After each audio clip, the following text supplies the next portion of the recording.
Hello, ladies and gentlemen. Welcome to a post-Easter IncGamers. Tim, did you just wink at the camera? You saucy devil. Anyway, yes, this is the post-Easter IncGamers podcast. It's going to be full of news, let me tell you, because there was a plethora of PC-relating information released over Easter. Oh, man, flooded it. So we'll be talking about all of it. Picking over the bones like... hungry carrion. But there was some zombie news. Okay, Paul, give us some zombie news. I like this. We're already going off my agenda and out of order. Well, yeah. No, let's do it. There was zombie news. No, there was some zombie news because Jesus rose from the dead. Wow. He is the original zombie. Right, I'm confused about Easter. Can we just go over this quickly? Okay. I just want to check something, right? Jesus... I was confirmed died. Catholic, so maybe I'll be able to answer these questions for you. Alright. Well, Jesus died, right? Okay. And then he rose from the dead and he was made of chocolate, which is why we eat chocolate. And then there was something about a bunny. Yeah.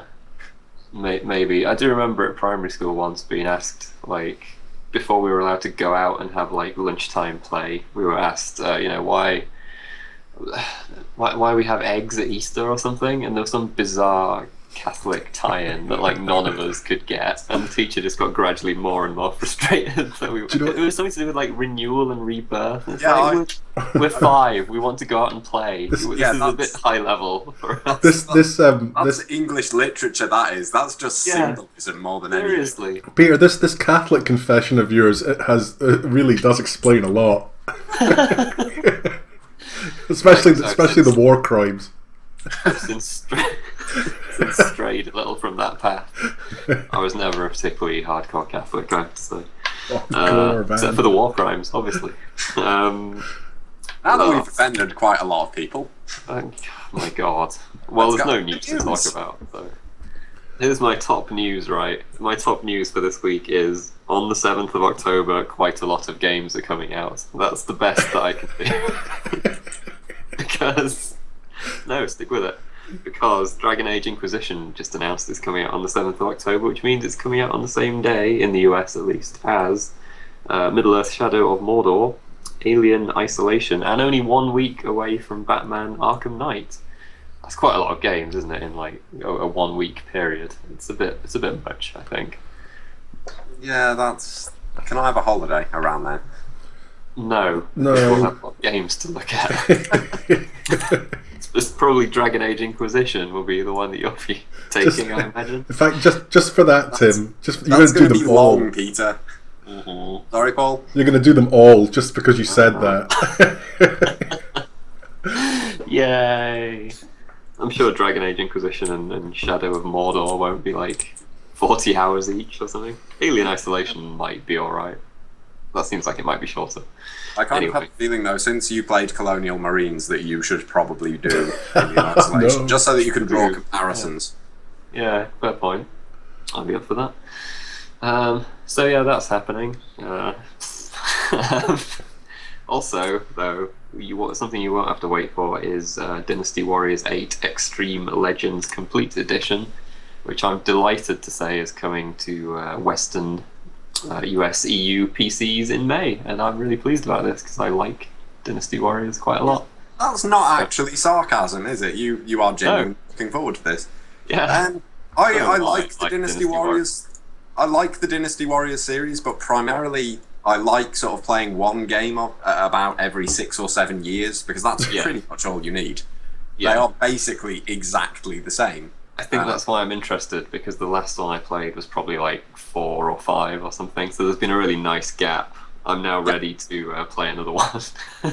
You will likely thoroughly enjoy it. 50,000 enemies at once as Lubu, or not Lubu, the other one, Cow. He's in there, isn't he? I think Lubu's in there as well, isn't he? He's definitely in there. He's got his own little storyline in the Xtreme Legends portion I learned by reading things this morning. Is he still... Also, do we know if he's still a massive arsehole who just comes out of nowhere and completely decimates everything? I'm pretty sure he is. That's his whole thing. They've ruined the game if he's not. That's his whole character. I did notice in the trailer for it, there's a guy who basically was killing people with a carpet. He was just waving a carpet around, and like hundreds of people were exploding in an arc around him. And then he said something like, "Here's my best move. See if you like it." While cheesy rock guitars were playing, and I thought, yeah, that's why I like Dynasty Warriors.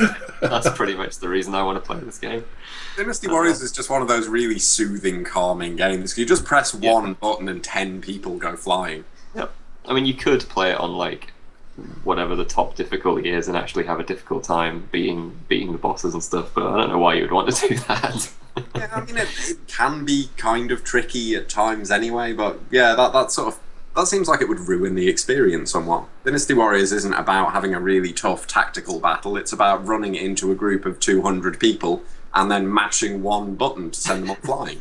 Yeah, and hopefully doing some sort of terrible one-liner and yes, wondering if this really is what happened in the Romance of the Three Kingdoms period in China. To anyone who hasn't actually played the Dynasty Warriors games, I should point out that while what we're saying might sound sort of negative, I think we both actually quite like the series. Yeah. Yep. No negativity. Genuine affection for that series. Okay, so that's good. Right. Some Charlie Brooker related news. He's going to be in Sniper Elite 3. Probably not as Charlie Brooker, but his face is going to be in it. So that's also good. He said he was pleased that he could go in and shoot himself in the head, which is the ultimate video game fantasy for all of us, I'm sure. I think so. Paul, was he present at the Sniper Elite event that you were at all? Oh, no. We were all sworn to secrecy about who was actually there. Oh, right. So I can't... Well, there was you had the real sniper, didn't you? I don't know. Sniper. Am I allowed to say we had a real sniper? You went to... It was ages ago, Paul. He's not going to hunt you down. Yes, no, there was a real sniper there who was I don't know what you call a sniper. He was sniping in Northern Ireland, I think, and he was about 3'2". A bit controversial if he was sniping in Northern Ireland, isn't it? Well, I guess it was back in the 70s or whenever it was. That makes it more controversial. That was the controversial period. Yeah, yes, this is true. But yes, no, he told us all about sniping and what they had to do and all that kind of stuff. Very interesting. People who work sort of legally for the military, or was he just one of those people who went into a clock tower with a rifle? We don't know. That was never confirmed or denied. Did he show you his papers, Paul? No, he didn't. So anyway, there's another one for our list of horrendously offensive games that will never ever be made to go along with Princess Di Tunnel Racer and so on. Beltway Sniper Elite. Oh dear. I'm going to have to side with my Catholic brethren on this Northern Irish debate, obviously. The Charlie Brooker, I think he's kind of a fan of the Sniper Elite series as a whole. They kind of said in the press release that he basically mentioned it every other week in his Guardian column for a while. Possibly fishing for a role in the game, I think, and now he's been rewarded with just such a thing, so it's paid off. Well done, Charlie Brooker. What celebrities would you like to see in games? Because if I had to pick someone to be in Sniper Elite, it would probably be Justin Bieber. Yeah, but it wouldn't just be his face, it would actually be Ambition to Kill, which is weird because it's set in World War II, so I'm not quite sure how he'd be there. Time travel. Time travel, good. I'd quite like to see Keith Lemon. Just hurling abuse at people. Who would I like to see in Sniper? I wish you'd ask me this. Not necessarily Sniper Elite, but video games in general. Is there anyone you'd like to see in a particular game? Yes, I'd like to see Danny Baker doing the commentary for the next FIFA game. That'd be good. Yep. I'd like to see Danny Baker in the next Street Fighter game. Not doing a commentary as a playable character. In fact, I'd like to see Danny Baker in all upcoming video games. No, actually, FIFA commentary. If it was FIFA commentary, it'd have to be David Mitchell, who really doesn't like football. Yeah, just doing his Mitchell and Webb football sketch. Yeah. for the period of the game's taking place. And next year we'll do it all again. If that was actually like a £2 DLC pack as an announcer or something, I would pay for that. I've just remembered some other news that Snoop Dogg is going to be a voice, is now a downloadable voice in Call of Duty Ghosts. So if anyone wanted Snoop Dogg in Call of Duty Ghosts, he's there. So many questions bubbling to the surface. Okay, so what is this, like a downloadable voice pack or what? Yeah, like, what is it? Yeah, it's some sort of voice.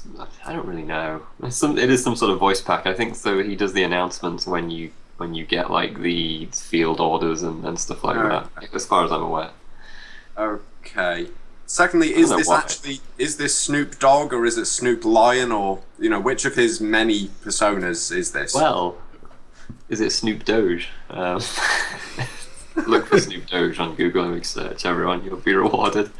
I'm doing that right now. I can't believe I haven't done that already, actually. No, it's Snoop Dogg. I don't know what his Snoop Lion. That's just for his reggae album, isn't it? I think. How do I know this much about Snoop Dogg? Because he keeps cropping up in games. Wasn't there some sort of rhythm action fighting game or something that he was supposed to be doing years ago? It wasn't on PC though, sadly. Very disappointing. Did that actually come out? I know it's not on PC. So. Curious. I think it did. Yeah. Gonna have to have a look at that at some point. So Call of Duty's going a bit weird, right? Because it had Mike Myers in one of the maps recently, and then it had Predator in the most recent one. Now it's got Snoop Dogg. It's going a bit sort of weirdly, I don't know, pop cultural, but in a way that doesn't really seem consistent in any sense. Yeah, I was going to sort of interject and say it's going a bit commercial, and I thought, hang on, no, this is Call of Duty. It's about as commercial as you can get. Do they just have a list of like 100 people and just stick a pin in it and go, Boris Johnson? I think Boris Johnson. I would like to see him in a lot of games as well. In Sniper Elite 3. I think that him doing the announcements for Call of Duty would be quite good as well, actually. Yeah, agreed. Oh, so many opportunities now. Well, they keep getting rubbish celebrities no one gives a shit about to do this stuff. I mean, okay, I'm happy about Charlie Brooker, but Snoop Dogg, fuck off. Yeah, they haven't revealed, by the way, what Charlie Brooker is going to be doing in the game. They said that it's a role that will appeal to his dark sense of humour, so possibly committing war crimes. I don't know. Not sure. Something like that. Do we think that he's going to be like a Nazi information minister or something like that? I hope not. A media personality. Possibly. I mean, you're going to have to be able to shoot him. That's the whole. Yeah, point. that does seem to be the crux of his inclusion. So yeah, I suppose so. He's not going to be one of the allies, is he? Unless he's some sort of traitor or something. That would be even worse, wouldn't it? It would really, yeah. At least you know where you stand, where people are wearing the Nazi uniform. Not like yes, you're allowed to shoot them. Alright, zombie news, which I thought Paul was going to go with to start with before committing horrendous blasphemy against our Lord Jesus Christ. Our Lord and Saviour. Yes. It's H1Z1 news. John Smedley from SOE was knocking about on Reddit, reassuring people that it's not going to be like DayZ. Tim, you read some of this stuff. Hopefully you can remember what some of it was. Not really. You can. No. I can't. So it's like DayZ, but it's not DayZ, but it is DayZ. Well, yeah, what they basically said, the crux of the argument was pretty much that it is very much in the same genre as DayZ. Yeah. And as someone actually pointed out in the Reddit comments, and this is one of the only times you'll probably hear me say that someone did something good in the Reddit comments. Yeah, such a toilet. You know, it is kind of weird that people keep drawing these comparisons to DayZ when nobody ever does this with first-person shooters, or not quite so much. Yeah. You've got sort of Battlefield and Call of Duty, which are very much the same sort of thing, but approached in a very different way. I agree with that, yeah. I think that's just because it's the cult of DayZ, though. Sorry, I'm not going to call it DayZ anymore. I'm going to call it DayZ. Okay. DayZ. DayZ. But yeah, there was, in terms of differences, there were a few bits and pieces, like a big focus on sort of a player-created economy, sort of building up little towns and forts and marking out bits of protected territory and so on. Less about sort of being on your own and roaming around a hostile environment and scavenging for stuff, and more like a different take on the zombie survival thing in terms of actually trying to build safe havens and so on. Yeah, I mean, they've sort of mentioned The Walking Dead a few times in various comments with regards to, you know, building a community and working together, and it being this big sort of persistent world where, as DayZ, everyone's split off onto servers with them. I think they just tested out 100 players, I think, this week on DayZ. Or DayZ, sorry. So this is the difference. I mean, when I actually watched the live demonstration, which was shown for the first time last week, whenever it was, and you know, everyone was in the chat, spamming the chat, going, "Oh, DayZ ripoff, DayZ ripoff!" And then, like, as soon as they spawned a Jeep, everyone's going, "Oh, this is brilliant! It's better than DayZ! Oh, it's brilliant!" I was like, you know, honestly, sometimes I just don't get gamers. I really just don't get it at all. Look, DayZ's gonna have bicycles first, and then other vehicles after that. Just stay calm. It is coming. It used to have vehicles when it was the Arma 2. I mean the new one, the standalone. So yeah, I don't know. I think it is different. I think it's going to offer something different. I think the thing with this is it's free to play, so that's a massive incentive for people to go and play it. Because if it is as good as they want to make it, hey man, they've got fire working on torches, which is more than I think DayZ had going. So you know, watching a player get set alight was quite amusing. But so yeah, I mean, it's they seem to be really ploughing ahead with it really quickly, and I think that is the main idea. They know that DayZ's not going to be out probably to beginning of next year as a final release. So with all the people they've got working at SOE and all the different products they've been working on, especially with like Landmark, where it's the construction aspect of it and so on, there's a lot of talent they can pull upon to push this, you know, quite quickly, and that seems to be the focus. It's like, okay, we can get this done reasonably quickly. Let's get this thing launched, and we've got a early access starting, I think, next month. So it's really quick. Yeah, the fact that they are SOE is kind of a big advantage for them because they've just got a massive pile of resources. And one of the other things, I guess, is that because they've got this massive pile of resources and engine creation tools and so on, I mean, I think that one of the problems DayZ has is that they're working with the Arma 3 engine, which again isn't really built for that. I know that Dean Hall did come out a few times and talk about some of the difficulties they were having. Particularly with regards to, I think it was zombie tracking over sort of such a huge, vast amount of space. I can't remember, that was ages ago. But yeah, it sort of seems like DayZ's biggest problem is the engine it's working with. And this is a problem that SOE aren't really going to have because they have the resources to build their own. I think even worse, I think it's sort of the Arma 2.8 engine or something, because it's not completely the Arma 3 one, it's not completely the Arma 2 one, it's kind of this mishmash. It's sort of a heavily modified Arma 2 one with bits that are pinched off Arma 3 and sellotaped onto the side. Which can't be good, really. I don't know, you can do all sorts of things with sellotape. That's true. Can you make a zombie survival open world multiplayer game, though? We will find out at the beginning of next year. Okay. Good. Anyone wanting to get into Star Citizen's Alpha? I think they can't now because they had some places and then they didn't. That's it gone. Well, you can't. Well, to be fair, you can get into it, but you've got to pay $5, which apparently goes towards $5 per module, which will go towards the cost of the bandwidth for these extra people that have come in late. So you can do it. It's going to cost you per module. And that is that. But I mean, literally, there was 3,000 spots left, and within 24 hours, those 3,000 had gone. And if you look at the crowdfunding chart, which is up on the site in the news item, you can see it just went like that. And the funny thing is, like, nobody reported on this at all, apart from us. So it's all me. Thank you, Chris Roberts. I will have my check now, please. You want a cut of those, like, extra $5? Yeah, no, I want a cut of that $3,000. Thank you very much. Oh, well, okay. That seems fair. Tim, what book is that you're reading there? Is it a good one?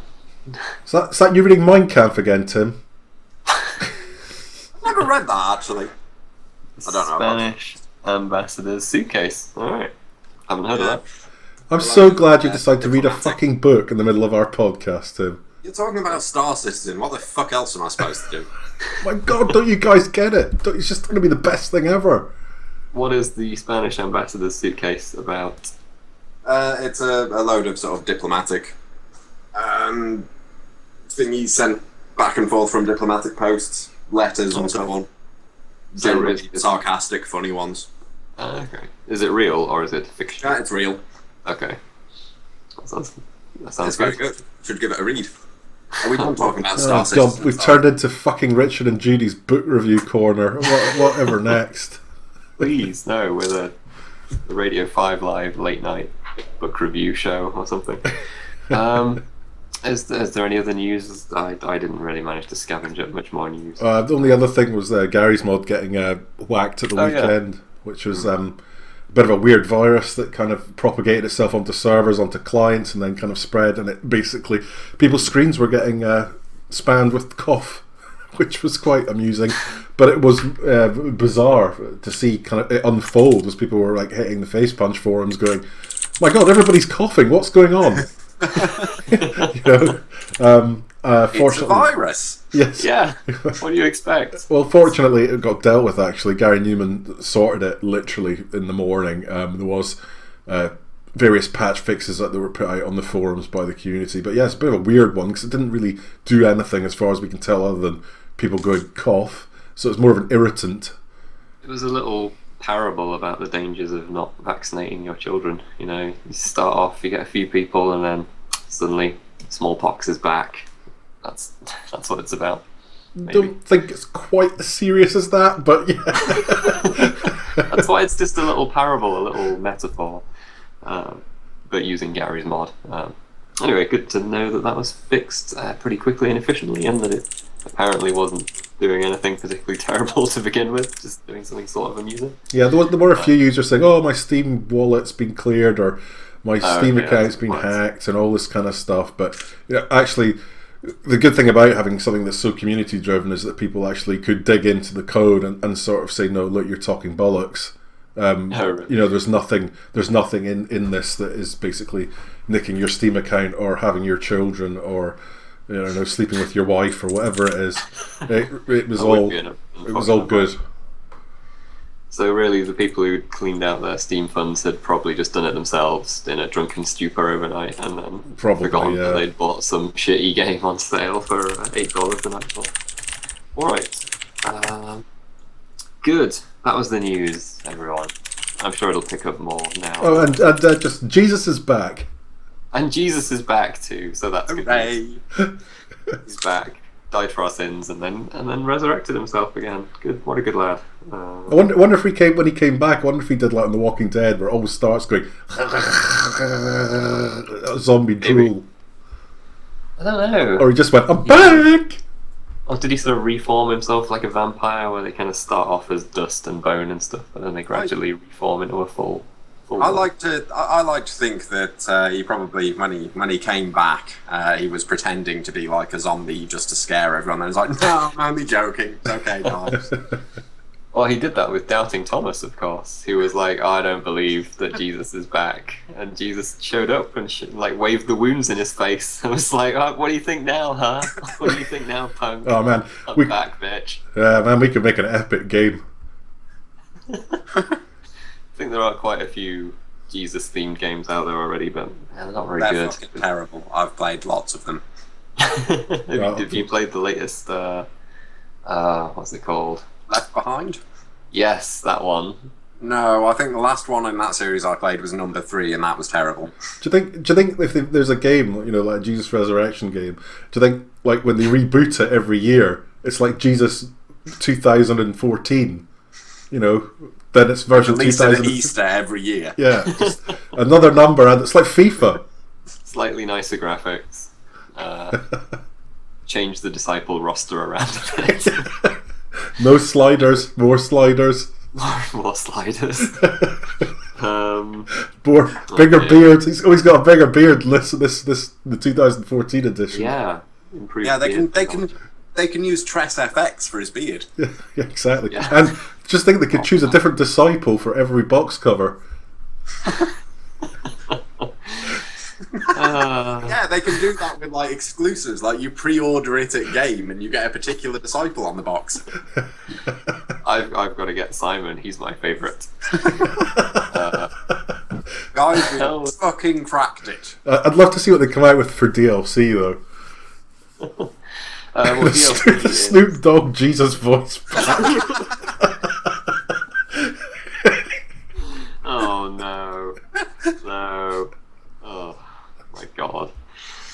Well, now that we're all going to hell, what's next on the agenda? Don't worry, hell doesn't exist. It's fine. I've done extensive research into this during my time as a Catholic. Going to hell. So, games then. I unfortunately didn't play Jesus Easter Simulator 2014. I did play Trials Fusion though, which is basically the latest Red Link's Trials game. Probably people know what a Trials game is by now. It's a side-scrolling motorbike balancing sim, I guess you would say. It sort of starts off looking like it might be a time trial type game, but really it becomes a platform game by the end. That's what it's always secretly been. Yeah, it's not a bad follow-up to Trials Evolution. I don't think it's quite as good as Trials Evolution. It's still launching with less in it. It doesn't have any online multiplayer at the moment. They're adding that later for some reason. But the bonus for PC users is it does seem to run better than Trials Evolution Gold ran on the PC, which was a bit of a dog technically as far as I am aware. I didn't play that, but I have read multiple reports pointing to that fact. Whereas this one didn't give me too many technical troubles, except some very long loading times for some odd reason when I was trying to look at the bikes in the garage. Don't know why that was, but it kept cropping up. And in what ways does this actually differ from Trials Evolution? Because I don't know much about Trials Fusion, but I played Trials and Trials 2 and Trials I played lots of Trials games, but not this one. What's different for you? Not in very many ways, to be honest with you. It's got the same in traditional Trials style. It's got a ludicrous introductory song, which is amazing, and I'll try and use that as the intro music to the podcast so people can enjoy that. It's an incredible sort of cheesy future rock anthem about bikes and men being in evolutionary harmony or something. It's quite stupid. I don't think that's how evolution works. Yeah, it is, I think. It probably is. It's the usual Trials progression, you know. It's to start off with some really easy courses. You rack up the medals for getting through the tracks without making a mistake and in a certain time limit. Once you've got enough medals, you unlock the next set of tracks, etc., etc. The main additions really are, it's got this trick system, so some tracks are FMX tracks, where basically you can use the other controller stick to kind of flick your guy around on his bike when he's in midair, so that he's kind of hanging off the seat or going underneath it in a weird pose, or like standing on the seat and stuff like that. And you will get points for sort of holding poses and stringing tricks together like that, which doesn't work that brilliantly because it demands a precision that the controls aren't prepared to deliver. Which is a bit unfortunate. I kind of defaulted to just waggling the stick all over the place while I was in midair and accidentally comboing a few tricks and then trying to land. That seemed to work quite well. Does that work better if you're playing on like mouse and keyboard instead? Because that offers more precision. I did not try the mouse and keyboard because I think if you're using mouse and keyboard to play Trials, you are literally sanctionable in some sort of mental asylum. I could go back in and try that just to see, but I highly doubt that's going to improve matters. It might, I suppose. It seems unlikely. It might, because I don't know whether you remember, because this was sort of big when I was in school. But I mean, a lot of this stuff started from little cheesy Flash games, where you rode a little Trials bike around, and that worked pretty well on keyboard. So. Yeah. Maybe. I mean, I know the original Trials didn't have controller support, so that was all. You had to play keyboard there. I don't know. I've never liked Trials on a keyboard personally. But there we go. I suppose it's my job to check the keyboard controls, though, isn't it? I should do that. It's not, but it is now. Yeah, thanks. The review's finished, Tim. Thanks. God. Now I'll have to go back in and put an extra sentence saying, yeah, it's crap on keyboard as well. Which is, funnily enough, what you had to do last week. Yeah, that's what it was, kind of. Yeah, so there's that. That's the addition, really. They've also added an ATV to drive on, which is sort of heavier than the bikes, and controls fine and has its own little set of levels and stuff. It also, I don't know if this is traditional for Trials, has a gigantic difficulty spike around 2/3 of the way through the game. You can sleepwalk through the first 2/3 of the tracks, and then it goes, alright, okay, so you know how to hold down accelerate. Basically what you'll need to do now is perfect every single move that we've taught you in training to perfection if you want to even get like a bronze medal on these next levels. Which seems a little harsh, maybe. It seemed like they could have scaled that up a little bit better than they did. If anything, I think Trials games usually had that difficult spike earlier. Oh, right, okay, yeah. It's been a while since I played them, and you played Evolution a lot more than I did. I did it, yeah. But yeah, I can remember, I think the original Trials at least got very difficult very quickly. It might not have been quite as huge a spike as you're saying there, but it did get a lot more difficult very fast. Like, you couldn't sleepwalk through it past the first couple of stages. It just seems strange, because I feel like if you're coming to this as a Trials vet of some kind, then the first half of the game is basically pointless to you, because it's so easy, and then it gets interesting. And if you're new, then, okay, the first half's pretty fun. And then it's suddenly like, man, this is torture. And I have no problem at all with it having bastard hard levels. That's absolutely fine. I thought you were going to say you have no problem at all with torture. He doesn't. He doesn't, Tim. We know that. As long as it's between consensual adults, it's fine.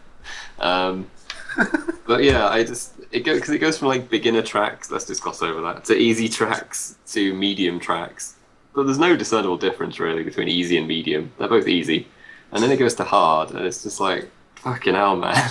Where were the tracks in between to kind of ease me into some of these techniques that I'm going to need? And then it goes to extreme, and then when it gets to extreme tracks, you may as well. It has like a 500 fault limit, right, on tracks, and you think, I'm never going to get to 500 faults, that's absurd. But once you're on the extreme tracks, you absolutely will get to the 500 fault limit. Just like stuck at obstacles, like trying to attempt them about 300 times in succession, and not being able to make this jump because of the pixel perfect precision timing that you need on it. Which again is totally fine, and the Trials people who are into that will love that, I'm sure. I just feel like it should have been scaled a little bit better. But I mean, really, the main thing is that it's kind of the same thing again, but more expensive now, but has less in it, which seems a bit cheeky just because the series is successful now. It's got a level editor too, so there'll be plenty of like user-made stuff coming out, as there was with Trials Evolution, but difficult to judge that in advance of it actually happening. So this is Ubisoft, isn't it? Yeah, it is, yeah. So this is the opposite of what they did with Far Cry then. Because with Far Cry, they released Far Cry 3 and everyone loved it, and then they released Blood Dragon and it was really cheap. Yeah. They released Trials and everyone loved it, and now they've released Trials Fusion and it's really expensive. I wouldn't say it's really, I mean, it's $20 in the States, which is not, okay. So not a terrible amount of, although another 20 if you want the fucking season pass, if you want to dive into the DLC lottery of that, and then it's $40, and now suddenly it's a bit more serious money. But I enjoyed it. It's more Trials for the majority of its time. The future setting is kind of interesting and has a weird kind of AI who fancies you subplot going on, which is very odd. It's got some really neat little Trials bits and pieces, like in the middle of a track. At one point you can stop and have a tennis match with a penguin, and it switches to a kind of like third-person tennis view. Some of the tracks you can switch to a kind of behind rider third-person view, although you're still using left and right to keep the balance, so that's quite difficult. It's got a bunch of sort of hidden areas you can find, and so you can go back and replay tracks to complete little extra things like that, which is all good and all interesting and nice. So, I recommend it. I just go into it thinking it's probably not going to be quite as good as Trials Evolution, but still a reasonably good time. To sum it up, then, your thoughts on this are the bane of all games journalists everywhere, in that it's, if you like Trials and if you want more Trials, you'll probably have a good time. Yeah, pretty much. I mean, I feel bad for people having to make Trials sequels in a way, because they've already perfected the formula. They're not going to change that. All they're going to do is make some more tracks, which is great up to a point, but there's a point at which you think, well, I've got 4 Trials games now. I kind of don't really need another one, maybe. Yeah. I think I still need to properly play Trials Evolution, because I think I did sort of the first 2 or 3 regions, or however it was divided up, and then I just sort of stopped. I think I got quite annoyed with Trials Evolution, but I can't remember why. It might have been the music. I seem to remember the music being genuinely painful. Trials Evolution had an amazing sort of parody hip-hop track as its introductory song, which was quite good. I don't remember this. I'm going to have to go and play it again just to try and remember what it was that made me stop playing it. The music in this one is more sort of 80s future synthy, so I quite like that. So there you go. Yeah, it is the bane of all games journalists, because it's very much a sort of 7 out of 10 type game, even though I kind of hate giving out that score. But there you go. The review for that will be up. Spoiler, it's 7 out of 10. I know, unless I go back in and play on mouse and keyboard and it's like, holy shit, this changes everything, now it's a 9, but that's not going to happen. Well, hang on, won't the review probably be up by the time this podcast is up anyway, or...? Yeah, it probably will be, yeah. Or around the same time, so that's okay. The PC version's only out on Thursday, even though the console ones have already been out, but the review is not embargoed until Thursday. We can go up whenever we want. Huzzah. Indeed. Did they give a reason for why it was delayed on PC, or is it just Ubisoft being Ubisoft? No. I mean, only the PC got the pre-order bonus of you can play a bunch of the tracks in beta first, sort of early. So the PC got some stuff earlier if you pre-ordered, but it got the game later. I don't know. That makes no sense to me either. It was basically it was ready to go at the same time as the console version, because it was PC and it was Ubisoft that decided to delay it for no reason whatsoever. Pretty much. Yeah. I don't see a reason for why it was delayed. It was usually fine in the beta, and it was. Usually, I'm willing to give Ubi the benefit of the doubt when they say, okay, the PC version's delayed a month because we want to make it look a bit prettier or function a bit better and fix bugs across the vast variety of hardware that it's going to have to run on. I can understand that, but with this, it just seems weird. Yeah, I mean, last time they did have hardware problems with Trials, so I'm hoping that's not the case this time. It worked fine for me. I'm obviously not a complete sample size of every PC user, but all I can do is test it on my machine, and it ran fine and smoothly. So, yep. There you go. Tim, you have been playing more adventure games and also been stalked by Charles Cecil this week. I played episode 2 of Broken Sword 5, the concluding part, and it's actually really quite good. I thoroughly enjoyed it. Right. And Charles Cecil sent me an email asking where the review was. Yeah, he did. Oh, I sent it to me, actually. I sent it on to you. He sent it to all of us, actually. I think he sent it to kind of our general account. Okay. But yes, then you sent it on to me, adding on a little creepy message of your own. Well, you better tell Charles that it's on the site then. I have. Yeah. I sent an email when the review went live. Did you put at the bottom of it now STFU? No, I quite like Charles Cecil. He makes decent games. I can tolerate him emailing me, wanting me to review things. That's fine. Yeah. I don't know. There's not too much I can really say about Broken Sword 5, in part because it is just the second part of a game that I already reviewed, and in part because it's a point-and-click adventure game.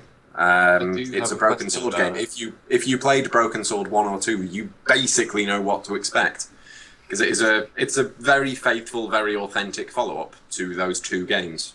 It doesn't have the 3D bullshit block pushing that the third game did. Can I ask a question, Tim? In your review, there is a screenshot featuring a goat and some farm equipment. Now, some people seeing that screenshot might have some sort of PTSD response. Is that the same puzzle? Does it reference that terrifically difficult puzzle from Broken Sword, or what's the deal with that? No, the goat is the puzzle itself isn't referenced. Okay.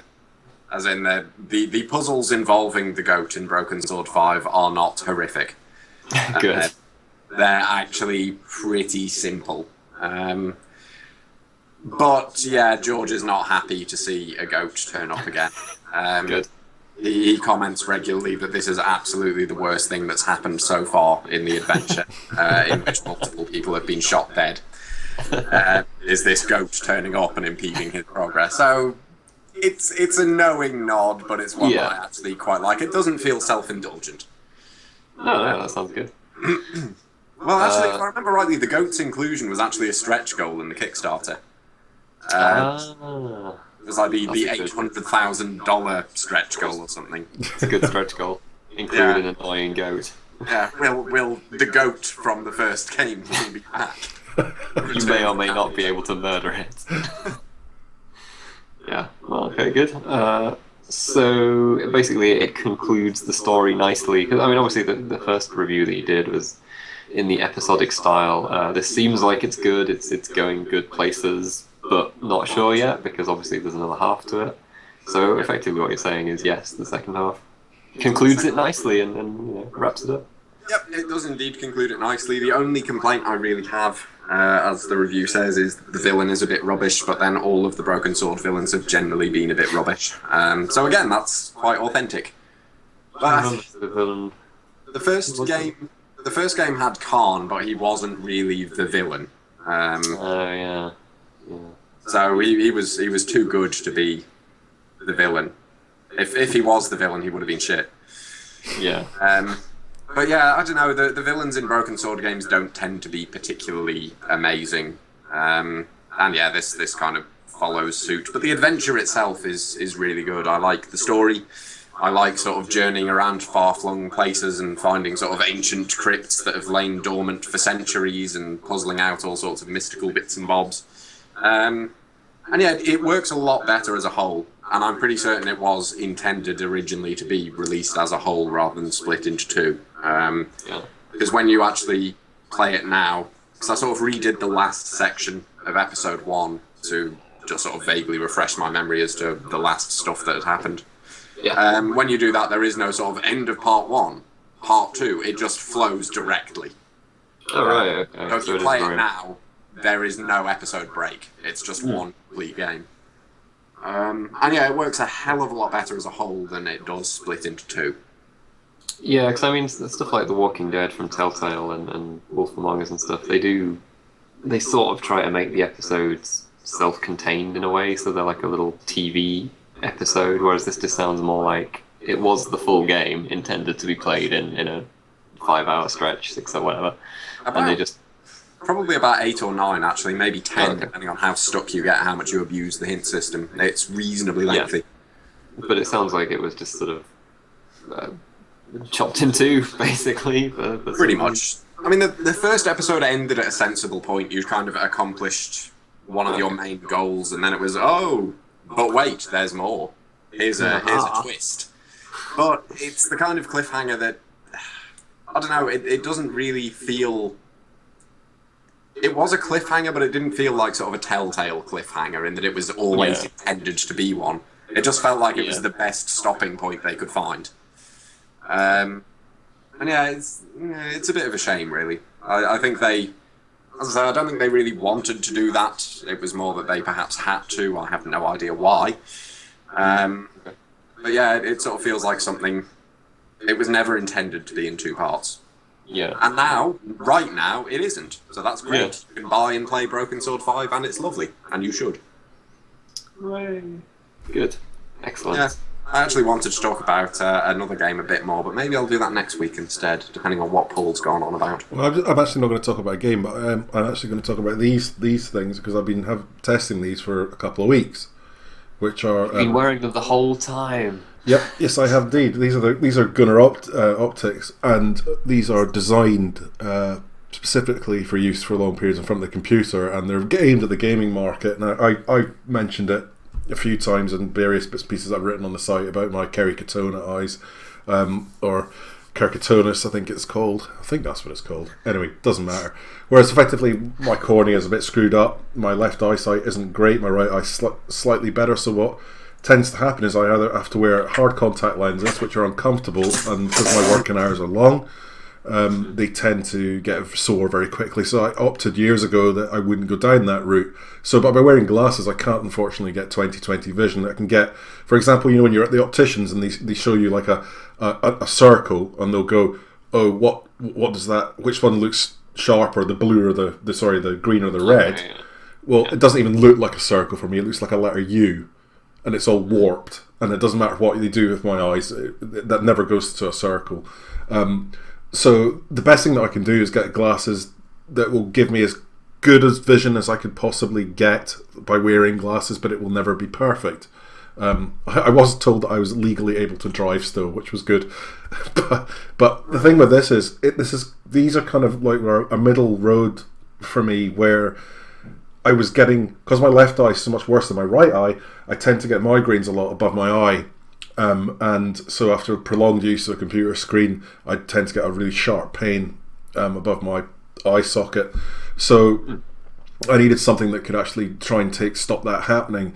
And actually, for the last 2 weeks, I haven't been getting the migraines, which has been really weird. It's been kind of unusual. Now, what these do is effectively they cut out blue light. So if you've done any reading on screens and TV screens and computer screens, it's the blue light that really screws it up for you. It can stop you sleeping well.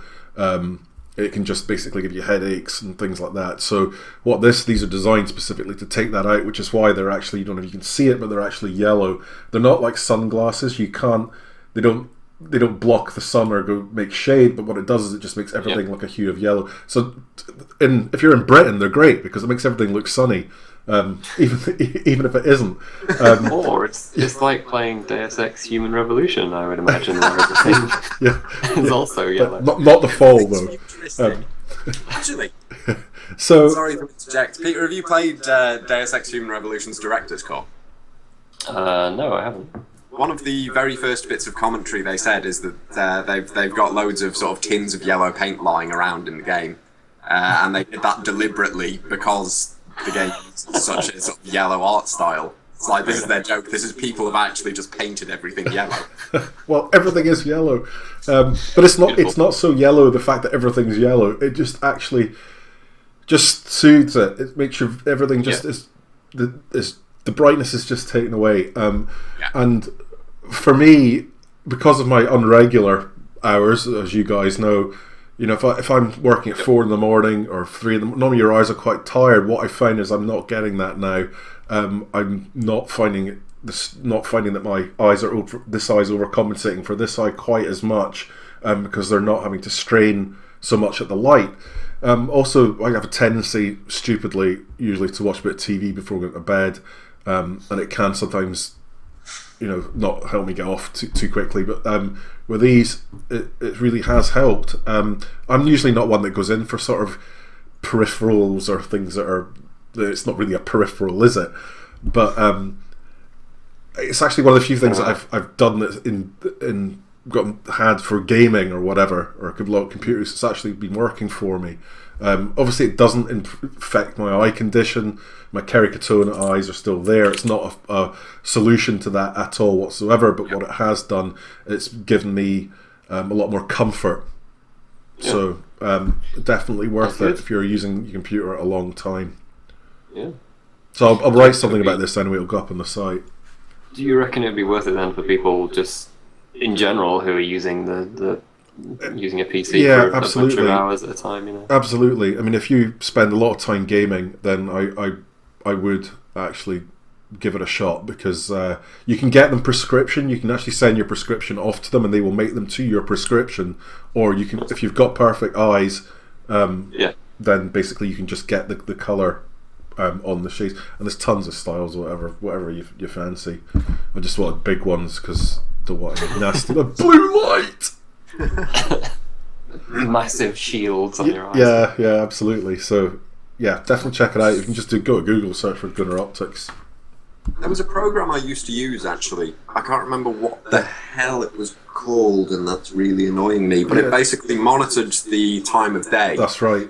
And it adjusted your monitor's brightness, basically. So that sort of when you were working, it sort of, once it got dark outside, it sort of dimmed the monitor and put everything into more of a sort of orangey hue. While when it was sort of the middle of the day, your screen was as normal, very bright. And you could set it to sort of detect when you were running a game and disable it then. And that was a really useful little tool. Not so much for sort of eye strain and so on, but just for if you were playing something, for instance, at 3 or 4 in the morning because you had to write a review the next day. Or if you were working and writing a review at 3 or 4 in the morning. It was useful because it didn't keep you awake as much. You didn't sort of have this sort of bright light shining directly into your face.